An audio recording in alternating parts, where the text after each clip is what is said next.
signed by the chief executive and are direct, साथ के साथ डायरेक्टर के साइन नहीं आने चाहिए, एंड आर, इट मींस एक चीफ एग्जीक्यूटिव एक डायरेक्टर, ये और चीफ एग्जीक्यूटिव भी डायरेक्टर, मतलब दो डायरेक्टर के साइन हो गए, लेकिन दो में से एक का चीफ एग्जीक्यूटिव होना लास्ट में, बिकॉज वो फुल टाइम बैठा है तो वो ज्यादा अच्छे से उसको रिव्यू कर सकेंगे। तो यहाँ तक बात समझ आती है? अच्छा जी, नेक्स्ट पेज पे है, पेज नंबर 259, कंसोलिडेटेड। सिर्फ 10 मिनट में क्लास ऑफ हो रही है, मैं सेक्शन आपके साथ पढ़ा चुका हूं, लेकिन सिर्फ रीड इसलिए करवा रहा हूं बिकॉज सेक्शन की रीडिंग सबसे ज्यादा इंपॉर्टेंट, सेक्शन की रीडिंग करना नहीं है प्यारे बच्चों, सारी मेहनत आया हमारी लोगों की।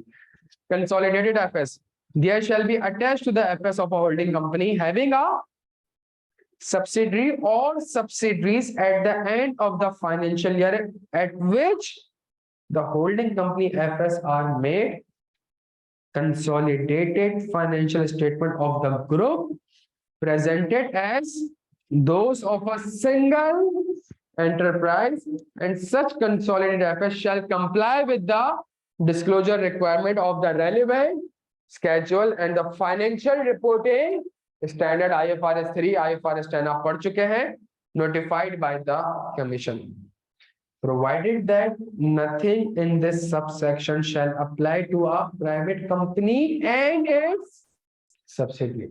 अगर आप प्राइवेट कंपनी है और आपकी सब्सिडरी है तो ये सबसेक्शन आपके ऊपर अप्लाई नहीं होगा, where none of the holding and subsidiary company has the paid up capital exceeding, it means दोनों की बात कर रहा है, ये किसी एक की बात नहीं कर रहा। अगर एक का भी पेड अप कैपिटल 1 मिलियन से ज्यादा है तो फिर आपको कंसोलिडेट करना पड़ेगा। कंसोलिडेट की एक्सेप्शन क्या है, कब आपको कंसोलिडेट नहीं करना पड़ेगा? दी ओनली एक्सेप्शन इज कि जब होल्डिंग कंपनी प्राइवेट है, उसकी सब्सिडियरी कंपनी कुछ भी हो, अगर उसका पेड अप कैपिटल 1 मिलियन से, दोनों का पेड अप कैपिटल 1 मिलियन से कम है, तो इस केस में कंसोलिडेशन करने की जरूरत नहीं है।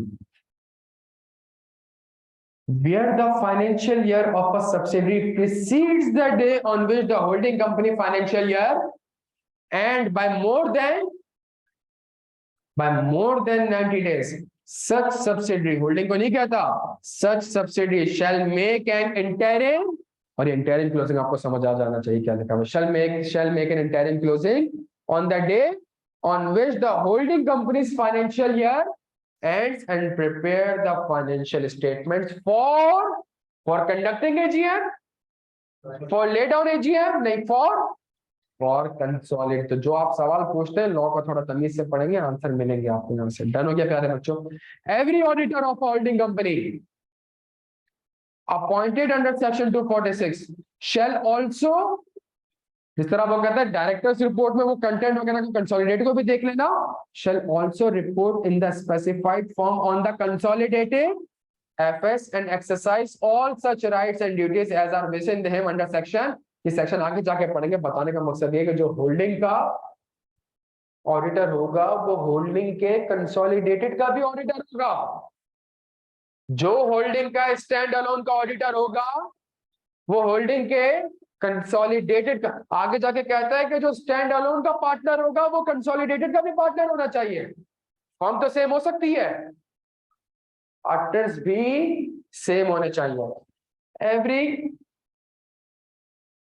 every consolidated FS shall be signed by the same person by whom the individual financial statements of the holding company are required to be signed under section 232 पढ़ेंगे इंशाल्लाह। डन हो गया प्यारे बच्चों? अच्छा ये सुनिएगा, there shall be disclosed in the consolidated FS any note or saving contained in such account to call attention to a matter which apart from the note or saving would properly have been referred to in such a qualification, in so far the matter which is the subject of the qualification or note is not covered by the holding company's own accounts and is material from the point of view of its member। ये मतलब समझाएगा कोई? इसको लिखना क्या चाहता है, पढ़ें इसको एक बार।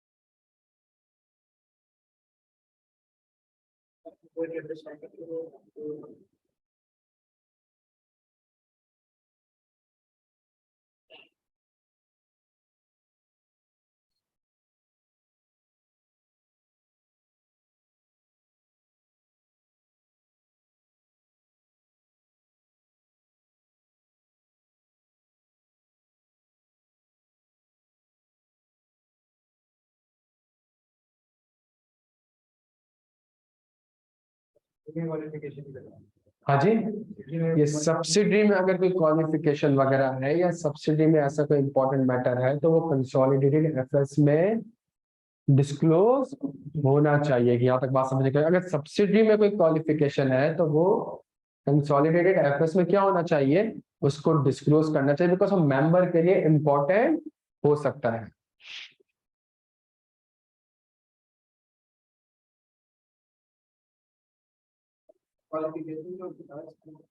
सॉरी, कहाँ पे? हाँ,